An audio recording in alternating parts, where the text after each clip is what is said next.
бақытым халқым менің, соған берем ойымның алтын кенін. Ол бар болса мен бармын, қор болмаймын, қымбатырақ алтыннан нарқым менің. Ал екінші бақытым тілім менің, тас жүректі тіліммен тілім дедім.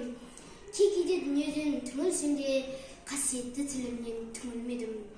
Бақытым бар үшінші отан деген, Құдай деген кім десе отан дерем. Оты сөнген жалғанда жан барсын ба, ойланбай-ақ келдағы от ал менен. Түтін түтет өз суырбы көгере бер, немерелер көбейсін шөберелер. Жанында ұста жақсылық күтпе кейсін, от емес оқ сұрасан менен егер.